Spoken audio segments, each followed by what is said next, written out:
Bây chặt bay chọc đỏ ơi chặt bay mày mày đi mình làm xui á chưa đi đâu có anh xui đâu ok bây giờ xong xua mùi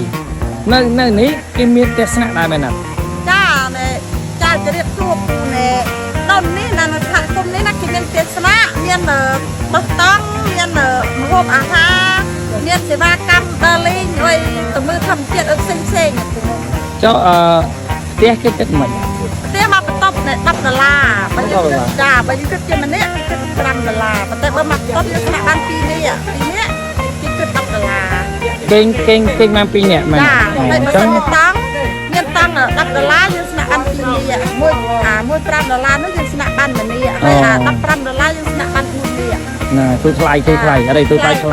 tôi thayยังไงเสียงcho mà hộp đứt mươn đứt ấy มาฮอบเหมือนภาษาหน้าแต่เจ้หรือซายื่นเงินเสวากรรมตีมโหตีมวยมายื่นติ้งเจียมเมือนเพิ่มหกคนเยอะเมือนหลักกิโลเมียนติมมาเมินเปลมาเมินผมไปแบบเพิ่มฟลัก40,000 โอเคโอ้ทุกไทยอะไรทุกไทยยังไงเสียงยังพอ จะให้ภาษาจิตายื่นมือจังหบประจำตะโกนภาษาก้มเหล่านี้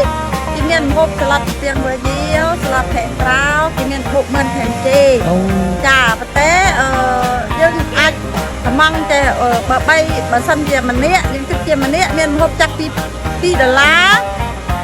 นี่ย$5$3ยังเมียนหกมามุกแต่ยังเมียนตึกยังโอ้ยเจ็บ$3ยังเมียนหกปีมุกจ่ายังเมียนthì tới ở đây thu thayจ่าแต่$5ยังเมียนหกใบมุกแต่มาหกนู้นที่เมียนหกประจำตะโกนบักเก้มามุกเจ็บเต้าเมียนชาปะเล่จ้าให้มาสั่นจะยื่นโยสลัดเปลี่ยนเบอร์เดียวจ้ะยังเมียนจะปกเมือนก็ยังเมียนจะชาปะเล่หรือก็ยังเมียนจะตึกเครื่องโอ้ยเจ็บเต้าจ้าcon lợt cái nhom nằng mau mà đầu tiên anh nhom nằng mà kê nhà nằng mỏng ok មានបងប្អូនជាច្រើនសូមពីទីតាំងផ្លូវមកកាន់ឧទ្យានកសិកម្មរបស់យើងចឹងប្រសិនបើបងប្អូនធ្វើដំណើរតាមស្ពានចូលចង្វាជិះតាមផ្លូវ6Aត្រង់មករហូតដល់ស្ពានព្រៃតាម៉ាក់ដោយបានបង្ហាញនៅក្នុងវីដេអូនេះសូមបងប្អូនឡើងតាមស្ពានព្រៃតាម៉ាក់រួចបន្តជិះត្រង់មករហូតដល់គម្រោងមួយព្រៃតាម៉ាក់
Sim riêng bên lôi trầm bay phong ria bài một trang sạch một trang mố mà trai sầm khăn nụ chiêng một cây nam hay miền bài phải ăn sự chú ăn mà đôm mà ra phải liền cho lần đây còn cô thôn hay sim riêng dân ai hay hỏi trai mà lên mà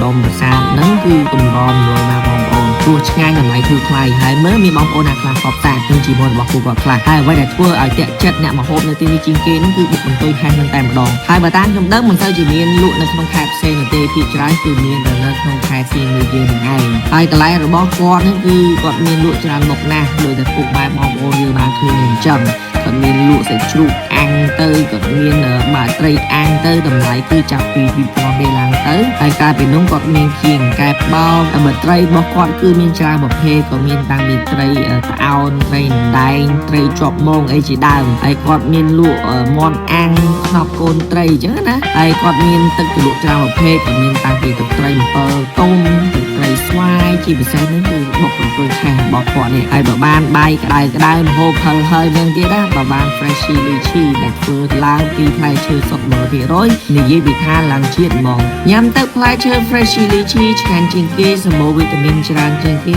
ជួយឲ្យបាយប្រើអស់ដើម្បីចម្អិនគាត់ថាយកអស់ដាំបាយវាធ្វើឲ្យបាយរបស់យើងកាន់តែឈ្ងុយហើយឆ្ងាញ់ជាងបាយដែលយើងដាំរយៈឬក៏ខ្ជូងឬក៏អគ្គិសនីអីចឹងទៅ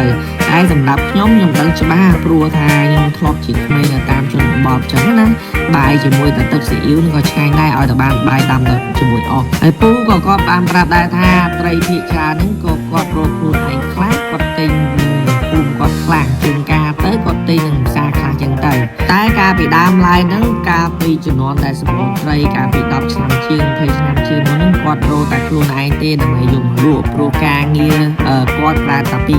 លក់បាយនៅតាមផ្សារហ្នឹងគាត់ក៏ជាអ្នករកត្រី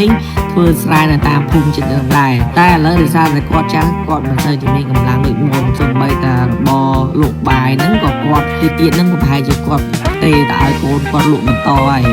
ហើយកន្លែងរបស់ពួកគាត់នេះគឺគាត់លក់តាំងពីពេលព្រឹកព្រលឹមណាម្ដងរហូតដល់ថ្ងៃត្រង់អញ្ចឹងណាអាចម៉ោង1ម៉ោង2តែបើចង់ទៅហូបឲ្យមានច្រើនមុខសម្រាប់ជាជំនឿហ្នឹងគឺពុកម៉ែបងប្អូនគួរតែទៅពីព្រឹកតិចទៅដោយដែលអ្នកទាំងអស់គ្នាបានដឹងអញ្ចឹងថាខេត្តសៀមរាបគឺជាខេត្តមួយដែលតាក់ទាញភ្ញៀវជាតិនិងអន្តរជាតិខ្លាំងមែនទែនហើយភ្ញៀវភាគច្រើនដែលគាត់មកហូបនៅកន្លែងរបស់គាត់នេះគឺជាបងដែលជាអ្នកបម្រើសេវាកម្មជូនភ្ញៀវដូចជាបងនៅកងឡាន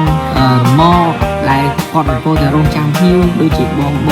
គ្គុទ្ទេសក៍ហើយមករយៈចុងក្រោយនេះគាត់មានឃើញបងដែលជាអ្នកថត pre wedding ហើយមានភ្ញៀវទេសចរជាតិយើងមហូបច្រើនជាពិសេសគឺថ្ងៃឈប់សម្រាកចុងសប្តាហ៍ឬថ្ងៃបុណ្យទានជាដើមហើយសម្រាប់ព័ត៌មានក៏ដូចជាទីតាំងអីខ្ញុំនឹងកំណែជូននៅក្នុង comment ក្រោមនេះជាចុងក្រោយក៏សូមអរគុណដល់ពុកម៉ែបងប្អូនទាំងអស់គ្នាដែលបានតាមដានវីដេអូរបស់ពួកយើងពីដើមរហូតដល់ចប់ហើយវីដេអូរបស់ពួកយើងគឺមានតែប៉ុណ្្នឹងទេជួបគ្នានៅវីដេអូក្រោយៗទៀតបាយបាយ